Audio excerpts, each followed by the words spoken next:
বহুত বুঝাইছি আর বুঝাইতাম না, এবার সব কোবাই কাটতে লাম। এই গাছের মধ্যে আমের কুল ছাড়তেছে, কাটতে সব এখন চুরমুচুর করে লামু।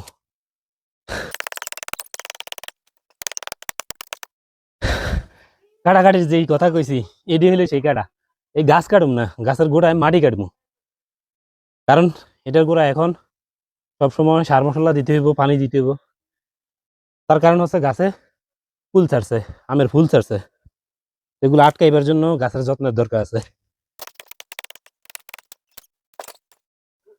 আপাতত এটাও শেষ, এবার পালা হচ্ছে পরেরটা।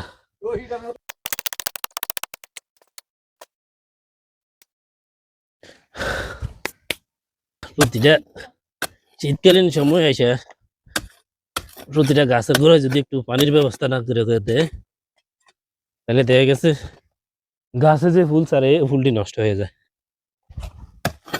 টিকানের মালিক আল্লাহ, এরপর নিজে থেকে একটু চেষ্টা করতেছি এগুলো তো পানির ব্যবস্থা করার জন্য। পানি লাগলে পানির ব্যবস্থা করতে হইব, আবার সারটা লাগলে সারের ব্যবস্থা করতে হইব।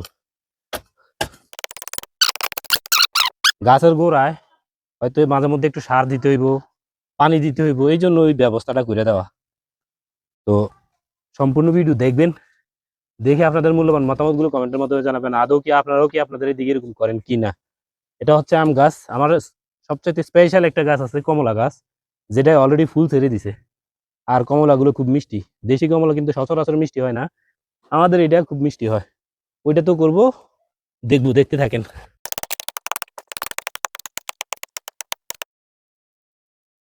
এটা মোটামুটি শেষ, এখন পালা হচ্ছে পরবর্তীটা। এইটা হচ্ছে আমার সবচাইতে পছন্দের গাছ, যেটা হচ্ছে কমলা গাছ। বাংলাদেশে সচরাচর কমলা গাছে কমলা খুব কমই মিষ্টি হয়, কিন্তু আমি বাইরে ছিলাম, দেশে আমার মায়া থাকতে এটা এই গাছটা লাগাইছে।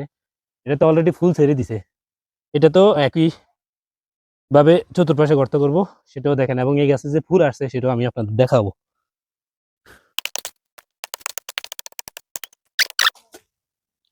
এটার চতুর্পাশেও কাটা প্রায় শেষ। এখন আপনারা অনেকেই জানতে চাইবেন যে এই মাটিগুলো শক্ত করি না কেন, যখন পানি ডালমু এই পাশের যে মাটিগুলো এমনিতেই শক্ত হয়ে যাব। পাশাপাশি পরবর্তীতে আমার মা এগুলোর পাশে গোবর দিয়ে লেপে দিব, যাতে শক্ত হয়ে যায়, পানি না যেতে পারে। তো দেখতে থাকেন সম্পূর্ণ ভিডিও। সব শেষ পালা হয়েছে এইটার, এইটা সব তুজে তুজে করে ফেলাইছি এর আগেরটি, এখন শেষ হচ্ছে এটা। এটার গোড়ায়ও আমরা চতুর্পাশে ড্রেন করে দিব পানির জন্য। বাপরে বাপ, যে পরিমাণ কষ্ট, বিশ্বাস করেন। আসলে ফল খাইতে গেলে তো একটু কষ্ট করতে হইব। যাই হোক, অবশেষে এটাও শেষ হইলো। দেখেন পরের ভিডিও। গাছের গোড়ায় পানি দেওয়ার পালা, চলেন সেটাও দেখাই। পানি নিতেছি গাছের গোড়ায়, এখন পানি দিব, দেখেন সম্পূর্ণ ভিডিও। এই হচ্ছে 3 নাম্বার কমলা গাছ, হচ্ছে 4 নাম্বার, এটা হচ্ছে 5 নাম্বার। মোটামুটি আরো অনেক গাছ আছে, তবে এগুলার মধ্যে সবচাইতে বেশি ভালো ফল আসে, আর এগুলার আম খুব মিষ্টি হয়, যার কারণে এগুলা একটু বেশি যত্ন করা। আর সর্বোপরি মেইন কথা হচ্ছে এগুলো হচ্ছে কলপের গাছ। আরো অনেকগুলো আছে কলপের গাছ, কিন্তু এগুলাতে এত একটু বেশি ভালো ফল আসে না। সম্পূর্ণ ভিডিও তো দেখলেন। এই ধরনের গ্রাম্য পরিবেশের যে ভিডিওগুলো, এগুলো কে কে পছন্দ করেন বা কে কে ভালোবাসেন একটু কমেন্ট করে জানাবেন। আর গ্রাম্য পরিস্থিতিতে বা গ্রাম্য পরিবেশে কেমন কেমন ভিডিও দেখতে চান সেগুলো একটু আপনার কমেন্ট করে জানাবেন। আমি চেষ্টা করব আপনাদের পছন্দ অনুযায়ী, আপনাদের চয়েস অনুযায়ী সেই টপিকের ভিডিওগুলো বানাবার জন্য, আপনাদের উপহার দেওয়ার জন্য। আর ভিডিও শেষে সবার কাছে একটা রিকোয়েস্ট করবো, এত কষ্ট করে যেহেতু ভিডিওগুলো আপনাদের জন্য বানাই, আপনারা ভিডিওগুলো বেশি বেশি করে শেয়ার করবেন, লাইক করবেন, কমেন্ট করবেন, সাপোর্ট।